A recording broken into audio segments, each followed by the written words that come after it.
Hello and welcome everyone. Today we are going to learn is, am, are. So watch the video till the end and like this video, share this video and subscribe this channel. So let's start video. English grammar is, am, are.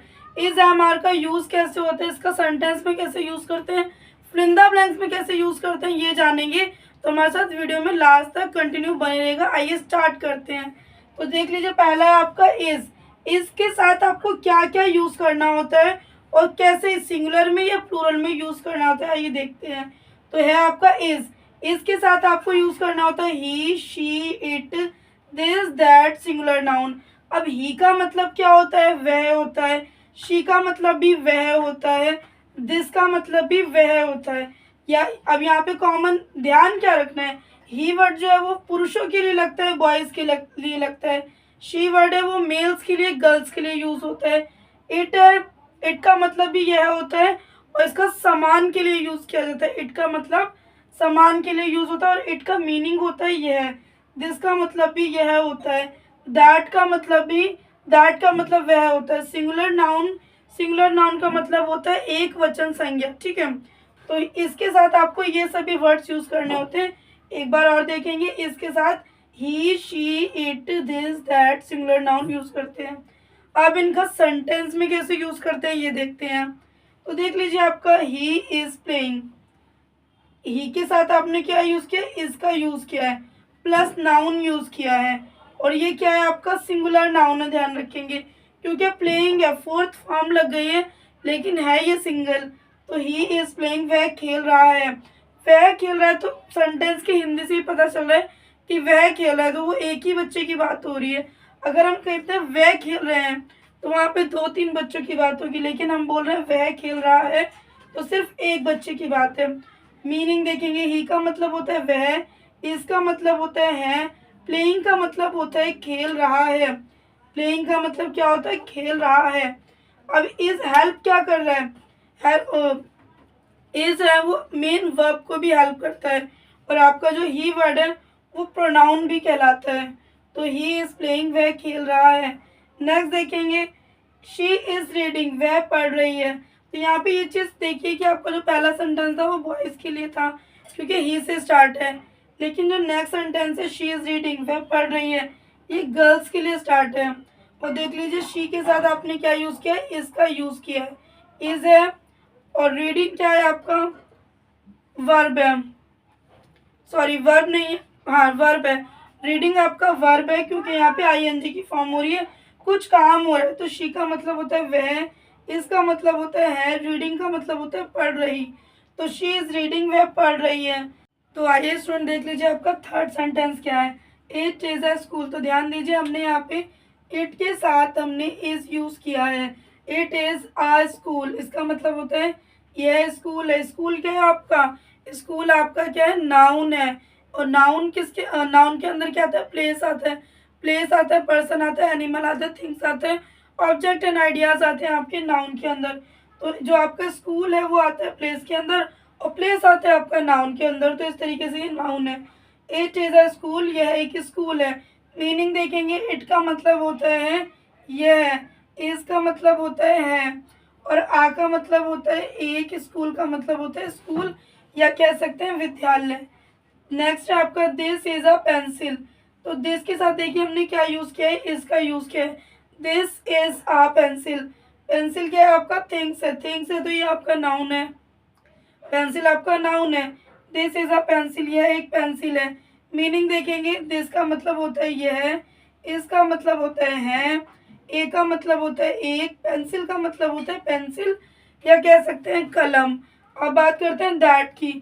तो देख लीजिए, that के साथ हमने क्या use किया है, that के साथ हमने इसका यूज किया है।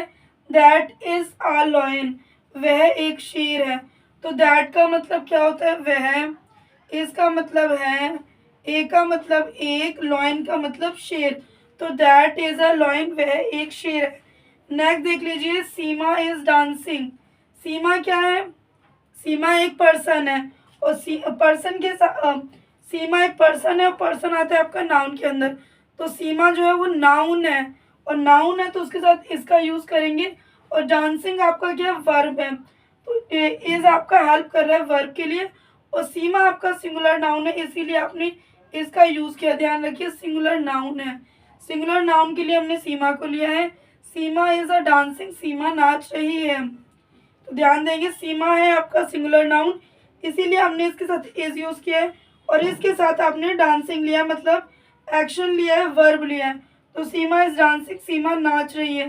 सीमा का मतलब हो जाता है सीमा, इसका मतलब हो जाता है डांसिंग का मतलब होता है नाच। तो सीमा इज डांसिंग, सीमा नाच रही है। तो ये था आपका इसका यूज, कि आपको इसका यूज किस किस वर्ड के साथ करना है। ही के साथ, शी के साथ, it, this, that and singular noun के साथ करना होता है, जो कि हमने कर लिया है। अब बात करते हैं एम का यूज हमें किसके साथ करना होता है।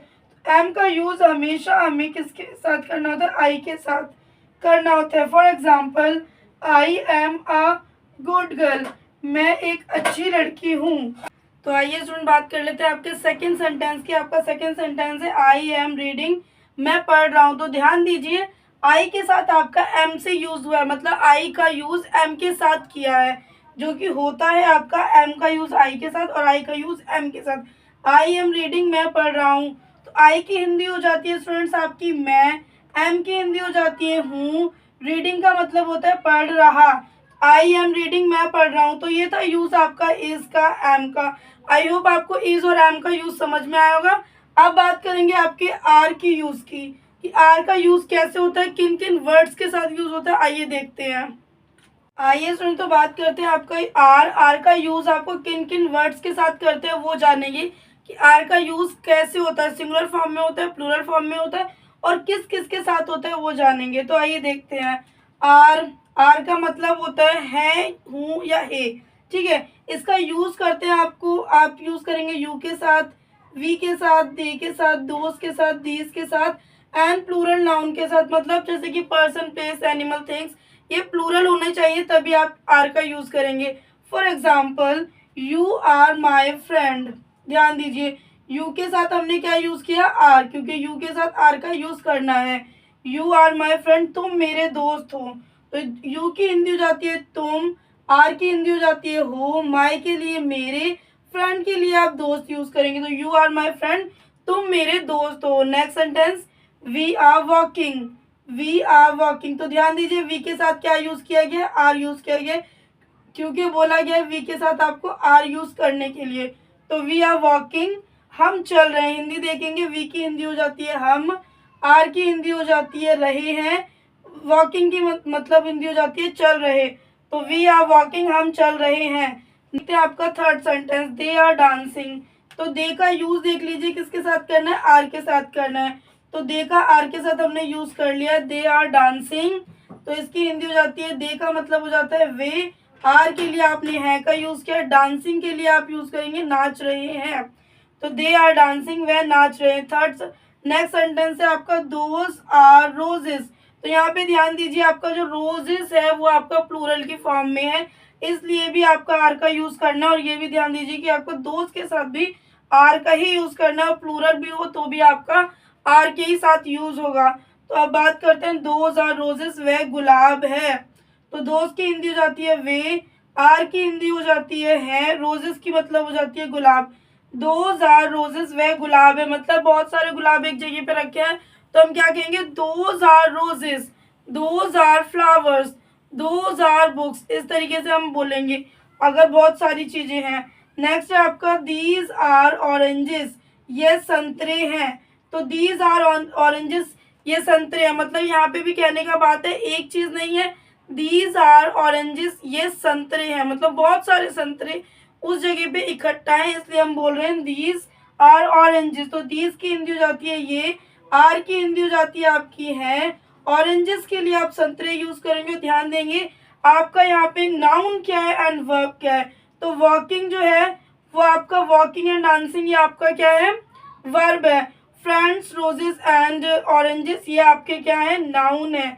अब यहाँ पे एक चीज क्लियर कर लीजिए, आर है यहाँ पे हेल्प कर रहा है आपको, मेन वर्ब को हेल्प कर रहा है, लेकिन कहीं कहीं पे आर सेंटेंस को खुद अपने आप में कंप्लीट कर रहा है, क्योंकि वो यहाँ पे देख लीजिए आपका हेल्पिंग वर्ब नहीं है, लेकिन फिर भी आपको क्या है, आर का यूज करना है, क्योंकि आर से ही आपका जो सेंटेंस है वो कंप्लीट होगा।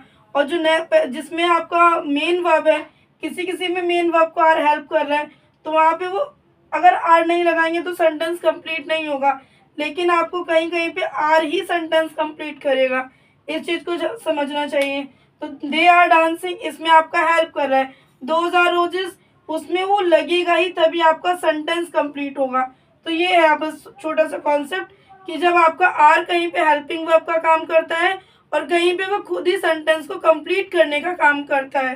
अब बात करते हैं जैसे कि नेक्स्ट सेंटेंस है, Tina and Meena are good friends. तो यहाँ पे भी देखिए दो पर्सन की बात हुई है, एक टीना की एक मीना की। Tina and Meena are good friends, तो यहाँ पे हिंदी हो जाएगी टीना और मीना अच्छी दोस्त है। तो ये आपका क्या है, प्लूरल नाउन है, एक तरीके से दो लोगों की बात हो रही है। तो जो पर्सन है वो दो है, ध्यान दीजिए, जो पर्सन है वो दो है, इसीलिए यहाँ पे इसीलिए इसको प्लूरल नाउन कहेंगे, क्योंकि इसमें दो लोग हैं। Tina and Meena are good friend, meaning देखेंगे, टीना एंड मीना की हिंदी जाती है टीना और मीना, क्योंकि नाम में कोई भी चेंज नहीं आता। और यहाँ पे है आर, आर के लिए बोलेंगे है, गुड के लिए बोलेंगे अच्छी, फ्रेंड्स के लिए बोलेंगे दोस्त। तो Tina and Meena are good friend, Tina और मीना अच्छी दोस्त है। तो ये था आपका यूज इसका, एम का और आर का यूज। आई होप आपको समझ में आया होगा। समझ में आया तो आइए एक छोटी सी एक्सरसाइज प्रैक्टिस कर लेते ताकि आपको और ज्यादा बेटर समझ में आए। तो जैसे कि हमारी एक्सरसाइज प्रैक्टिस है, ये कह सकते हैं प्रैक्टिस एक्सरसाइज है। तो आइए देखते हैं। जैसे फर्स्ट है वी डैश हैप्पी। तो वी क्या है, प्लूरल की फॉर्म में है, जो कि यूज होता है आपका आर के साथ। तो वी डैश हैप्पी, तो वी के साथ क्या लगेगा, आर लगेगा। तो यहाँ पे आपको आर फिल करना है, ARER। नेक्स्ट है आपका इट डैश द कार। अब इट का यूज किसके लिए करते हैं, नाउन के लिए करते हैं, ध्यान रखिए। और नाउन मतलब पर्सन प्लेस एनिमल थिंग्स। तो यहाँ पे जो कार है वो क्या है आपका थिंग्स के अंदर आ रहा है, ऑब्जेक्ट के अंदर आ रहा है, तो इसलिए यहाँ पे इट के साथ इसका यूज करेंगे। और आपने अभी देखा भी था कि आगे इट के साथ आपको इसका यूज करना होता है। नेक्स्ट है आपका दिस इज एन एप्पल। अब यहाँ पे एप्पल देखिए क्या है, और एक चीज और देखिए, यहाँ पे जो कार है वो सिंगुलर की फॉर्म में है, तब भी आपको इसका यूज करना है। और एप्पल भी आपका क्या है, सिंगुलर है, तो दिस के साथ आपको इसका यूज करना पड़ता है। तो दिस के साथ आप इज लगाएंगे, this is an apple. Fourth है आपका that a tree. That are tree, अब इसमें क्या लगाएंगे, ये देख लीजिए, आपका सिंगुलर तो है, ट्री तो सिंगुलर है, और दैट के साथ आपको क्या यूज करना पड़ता है, इज यूज करना पड़ता है। तो यहाँ पे भी आपको इज लगाना पड़ेगा। तो that is are tree, that is are tree. Fifth sentence है आपका दोज डैश ट्रीज। अब पहले वाले सेंटेंस में जो ट्री था वो सिंगुलर था, क्योंकि ट्री था तो वो सिंगुलर था, इसलिए आपने इसका यूज किया। लेकिन नेक्स्ट सेंटेंस में दोज डैश ट्रीज, जो ट्री था वो ट्रीज बन चुका है अब, मतलब ट्री सिंगल नहीं है, बहुत सारे ट्रीज, मतलब बहुत सारे पेड़ों की बात कही गई है। तो यहाँ पे एक सिंगल पेड़ नहीं है, तो हम इज नहीं लगाएंगे, हम आर लगाएंगे। और ये ध्यान दीजिए दोस्त के साथ भी आपको आर लगाना पड़ता है। तो दोज आर ट्रीज, यहाँ पे आपका आ जाएगा आर। नेक्स्ट है आपका आई। आई के साथ तो अभी हमने बात करी थी कि आई के साथ आपको एम का ही यूज करना है। जब बात कर रहे हो इज एम आर की, आई के साथ सिर्फ और सिर्फ आपको एम का यूज करना पड़ता है। तो आइए देखते हैं, I am not at home today. तो यहाँ पे आपको एम का यूज करना पड़ेगा, AMM, I am not at home today. Seven sentence है आई डैश मीनाज ब्रदर। तो यहाँ पे भी आपकी आई की बात की गई है, तो यहाँ पे क्या लगेगा, एम लगेगा, एम लगा देंगे। नेक्स्ट है आपका सीमा डैश माई सिस्टर। सीमा की बात हुई है, पर्सन की बात हुई है, तो यहाँ पे क्या आएगा, सीमा इज माई सिस्टर। तो यहाँ पे आएगा आपका इज, IS इज। नेक्स्ट है आपका we dash proud of my parents. अब पेरेंट होता तो एक होता, लेकिन हमने बोला है पेरेंट्स, तो दोनों आ गए, मदर एंड फादर दोनों आ गए। तो यहाँ पे आपको वी के साथ आर का यूज करना पड़ेगा, ARER। नेक्स्ट टेन सेंटेंस है आपका आई डैश नॉट हैप्पी। तो ध्यान दीजिए, यहाँ पे आई की बात की गई है, और अभी हमने आपको समझाया था कि आई के साथ आपको हमेशा जब इज एम आर की बात हो रही होगी तो आपको आई के साथ एम का ही यूज करना है। तो हम यहाँ पे एम लिखेंगे, आई एम नॉट हैप्पी। तो ये देखिए आपका सेंटेंस ये वाला नेगेटिव में है, क्योंकि यहाँ पे नॉट की बात की गई है, और जो पहला सेंटेंस था वी आर हैप्पी, ये पॉजिटिव है, क्योंकि इसमें नॉट की बात नहीं कही गई है। लेकिन 10 सेंटेंस में आपका नॉट आया है, तो इसलिए सेंटेंस आपका नेगेटिव फॉर्म में भी बन जाता है। आई एम नॉट हैप्पी, मैं खुश नहीं हूँ। तो ये था आपका यूज इज एम आर का। आई होप आपको इज एम आर का कॉन्सेप्ट समझ में आ गया होगा। समझ में आया तो प्लीज़ वीडियो को लाइक करना है, कमेंट करना है, शेयर करना है। चैनल पे न्यू तो चैनल को सब्सक्राइब कर लेना ताकि इस टाइप की वीडियो आते रहे। और इससे पहले की वीडियो चाहिए लाइक ग्रामर से रिलेटेड, इंग्लिश स्पीकिंग से रिलेटेड, तो इस वीडियो के डिस्क्रिप्शन में आपको मिल जाएंगे, वहां जाकर विजिट कर सकते हैं। मिलता है नेक्स्ट वीडियो में ऐसी यूजफुल वीडियो के साथ।